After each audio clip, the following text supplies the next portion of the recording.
This is I read. if you could set that up. And if you don't love me now, you will never love me again. I can still hear you saying How was the thing? The Kiss Tour ruled. It was a Kiss Tour. It was an arena tour with catering and warmth. There's no warmth here. This is Jersey. I don't know what I thought. Thought it'd be fucking cold. I was right. Was it a different kind of tour than like touring with Theory or touring with non-touring? We had a crew, which was nice. We had a small, it wasn't quite a bus, like a little Debbie truck, but it had bunks and it was ours, and that was nice. Someplace to retire to. With a couch / bed. It felt the same, but it was in front of 10,000 plus people a night, which was nice, and you got to eat dinner with Kiss, and the crew was super cool, and the crew were all pros, so they're like, this dude worked with Joe Perry, and this, it goes on and on and on. Is that Europe? Last time we talked, Yeah. you figured Europe would be kind of an easy takeover.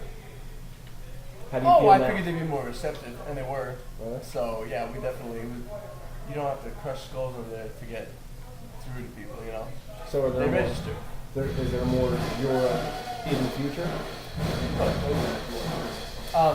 Yes, we're going back to Europe in January. Well, we're going back to UK in January because we got a lot of exposure over there with Download, Airborne, Kiss. We did a lot of dates, so people at least have an idea of who we are. And we're going to play a small headliner, it's like 200-person venues, but that's a good place for us to start. We've never ever headlined a show before, so this is going to be interesting. I know that will be able to now. And we really don't have a budget, so it's going to be like a poor man's headline. It's interesting. That's weird. I found it weird that Mike was still kind of your tour manager. I'm like, they don't have a tour manager How yet? the fuck will we pay someone? Like, they don't do it. I mean, it's not true they don't do anything. I'm sure when you're a headliner and there's a million things to do, they do something. We just have to settle and get our fucking whatever, and we set up. I mean, if we can be the roadie and the crew and everything else and the merch guys, we can certainly be the TM, If he was a sound guy, like if we had a sound guy who could TM for us, that would be different, I suppose. But, whatever. It'd be nice to have a sound guy.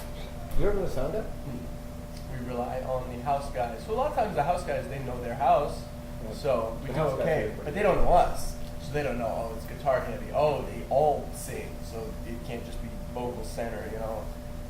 Whatever. They do a good job, so I'm happy the house guys generally know what they're doing. So are you excited about doing that? The headline on the UK? Yeah. I mean, I'm stoked. And you definitely think that's going to be a good. It's gonna. You know Obviously, what? somebody did For some once, kind of the research. people coming out will be coming out solely for us. So it's not like we're gonna have to sell ourselves. We're just gonna have to enjoy ourselves and make sure they have fun. So that'll be easy. This shit that we would want to do, but with strangers, you're still winning them over. They're still deciding whether, even if they love you, they're still really deciding. It's an inner turmoil, Like, I don't know, but it's bad. A lot of competition, something. Out of all the bands you consider your influences, what is the one band you can say, hands down, made you decide you wanted into the rock industry? None. I don't want to be. Honestly, it was never a band that made me want to do it. I don't even know if I want to do it. It's just that's all I do. Everything is music. Everything's always been music oriented for me. So it made sense that this is what we pursued, and very unhappy doing other things. So it's a calling in a very big way, which is why you can live poor the way we live, and living in the back of a fucking trailer when it's frigid, making no money, trying to get food. Really, that has to be a vocation. That ain't a fucking job. I made way more money doing security for Hard Rock, so I could have a degree right now and a bunch of cash in the bank, a lot of money in the bank. Instead, I have nothing. Well, last time we talked, that was, I think, your first major U.S. tour. Major? Define major? Full country, same band? No. No? We did a short run with Trivia and a short run with Johnny Cool, which were like break-in tours because we hadn't even really played live. And then we did a full tour with Saliva that was almost coast to coast. And that was before Theory? Oh yeah, way before. Really? Then we did a full tour coast to coast, including a lot of Canadian dates with Dragon Force, and then we did a full coast to coast with all the remains of Canadian dates, and then we did Theory. which was awesome. So we were broken in on that. We had repeat Okay. play in a bunch of venues, you know. I'll rephrase the question then. Now that you've gone worldwide, and you see what being, you know, a rock star or a traveling band, you know, you get the point. Oh yeah, we feel like Rozok after a year and a half of doing everything ourselves. Is this what you still want to do? Oh yeah, that's not even a question. Especially when you put in this much time and you're slowly inching toward the next echelon where you can enjoy it more because you won't have to do everything. You won't be run ragged from driving and loading and unloading and playing and selling merch and you know. I get to, maybe at some point I'll just get to practice and do the fan thing, and that would be rad. You know, I can't even imagine. Are you getting any closer to that? You feel any closer to that? No. With next record, we'll see. When we get that radio support, next record, then that could change things. Because without the radio, you only sell shit by word of mouth, and then, word of mouth turns into illegal download. So very few people go out and buy it word of mouth. At the show, you can slang your shit, and you can really sell it in person. But because most of the touring we did since the record, like all those killer tours I named, all pre-record release. So we had nothing to sell, and it's hard for people to fucking remember who you are. It was very upsetting that we released it so late. And then midway through Theory, our record came out. So we got a couple. Literally, like that Tuesday when you were yeah, here. right. Yeah, it's exactly right. Here at Starland, Jersey, we're like, all right, we can sell this motherfucker now. And the first thing that I get is flack from the security for selling my own shit. But so yeah, the Slash tour we got to sell out here. You know, we did 4 months in Europe almost, and we came home and did 2 really small tours with 2 Cents and Seasons After, and then the 36 Crazy Fist tour, and they're not really our demographic. You know, it's like we went out with fucking Morbid Angel, and you know, who wants to buy our shit who's at a Morbid Angel show? There's a handful of dudes who are like, oh yeah, and then everyone else is going, you're retarded. You know. This is terrible. You know, it's like Panic at the Disco opening up for fucking Slayer. It didn't make sense. Right. Out of all of the remakes of The Chain, I haven't heard any of them. None of them. I'm told Shark Island does one, and I'm supposed to care about that one. Cool. I'd love to hear it. I'm sure Shark Island is a killer band. Sound fucking with a name like Shark Island.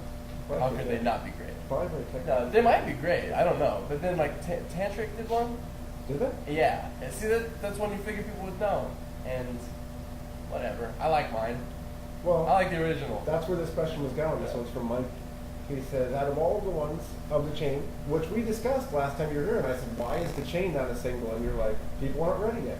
And here it is. Fuck, a people single, aren't by the ready way. yet. Hey, it's what you said. I'm sorry. Whatever. That's probably what I was bullshit I was fed at the time. Well, he says, I thought we were going to go through some sort of radio campaign, and that never happened.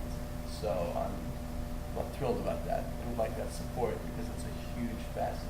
And people like to argue that it isn't, but if you go out and look at the bands who are selling records, they're all radio bands. Almost unanimously, you know?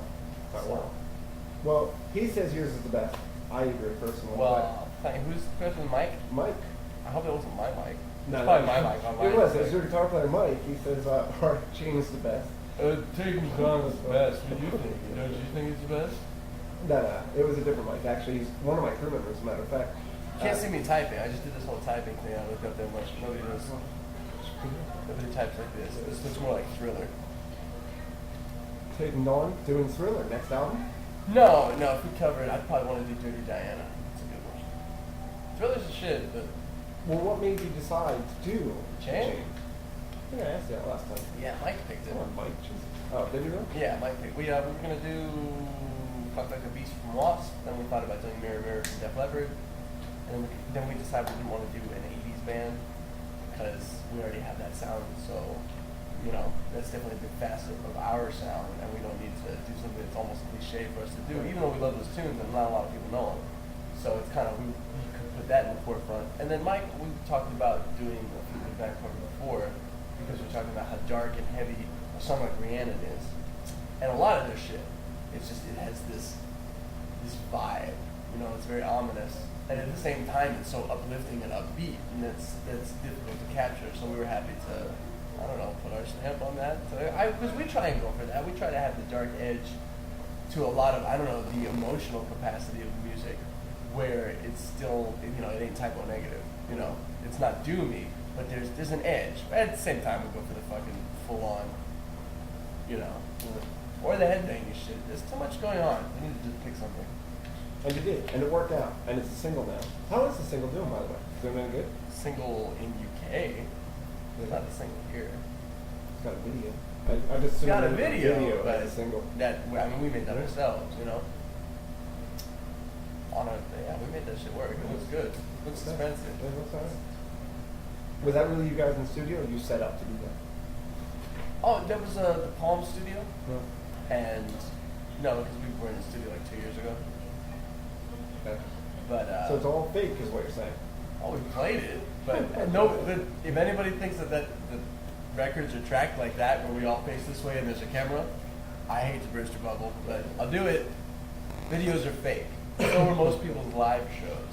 So I wish, you know what, if you could point out everybody, not that I wish, because you know sometimes you need the buffering. I get it with some of the big groups who they use this or that to buffer their sound because it's difficult to recreate. You know, the records are big production now, and go listen to old Queen and old Zeppelin. While it's phenomenal, it sure as shit ain't perfect. I'm playing be fucking up all the time. So all the time. Ozzy, I've never seen a good Black Sabbath performance that was like on. I think they're all amazing in the energy and just the delivery, but they're not the record, not even close. So people expect the record, you know, and that's why a lot of bands have to resort to tracks. And it would be kind of interesting if it was almost like a sticker, like parental advisory, like for their show. What you are hearing is coming through the monitors, and if they stop playing, you still hear it. Oh.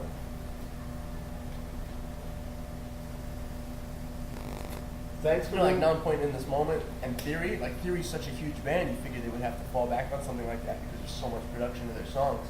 Theory holds their shit down, man. It was cool to watch them because it seemed like our first tour was with Trivium, and it was cool to watch them. They held that down. There's so much going on, and they arranged it to where it's not going to be the record sound, but the live show is an entity unto itself. Right. And Theory had that, and again, like I said, with that magnitude of success, you would figure otherwise. Dragon Force, who has so much production going into their music, they figure out how to make it work so that they're playing it, especially because they got a lot of flack for it. So it's interesting who does what, like Non-Point, and in this moment, they come out there, guns blazing, they got to give you what they got. And in Non-Point, really, there's like, even stuff where, like pedal switches, he'll tone knob it, and it's very old school, and I like that. It lends a genuine rock vibe to it. Thank you for bringing back the guitar solo. I didn't bring it back.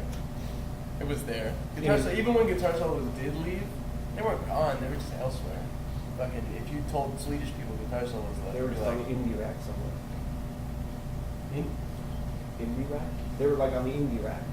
Like oh, the indie rack. I'm indie deaf. rack. Sorry, I Yes, mumbled. they were on the fucking very indie rack.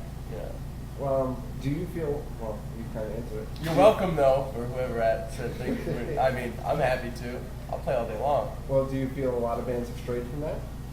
I did back when Korn and Mudvayne and Slipknot and that whole. Actually, you know what's funny is it's exciting for me to be on tour with Non-Point because System of a Down and Non-Point were the only two bands that I really latched onto from that era. I was not a fan. I became a really big Slipknot fan by the third record, but for the first two, I was a little at odds because I was listening to the Swedish shit, going, why isn't this huge?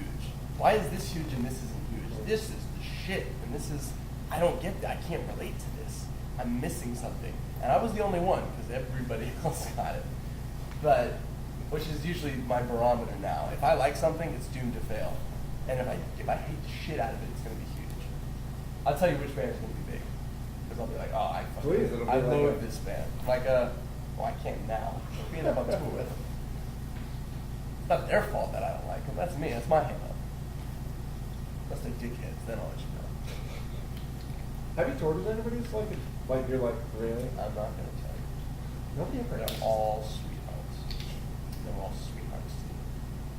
How could they not be? Oh, really easy. It Really isn't. easy. You know what? I'll put it this way though. The bigger the band was, in fact, the more successful they were, the fucking nicer they were. So I don't Kiss was know. like the greatest band ever. Kiss and Slash treated us like we were princes, like we were like, I mean, the whole thing that they handpicked us and all that shit, I didn't know if any of that was actually true. But like Slash said, oh no, I picked you. Like, shut the fuck up. And Gene, I still know what Gene did. He's such a ball buster, you can't tell. But they were really nice. Theory was a platinum band, the fucking biggest sweethearts on the planet, and treated us well, you know? Whereas sometimes other groups, they would, I don't know, it's not like, and it's not like we're contending with them, we're nobody.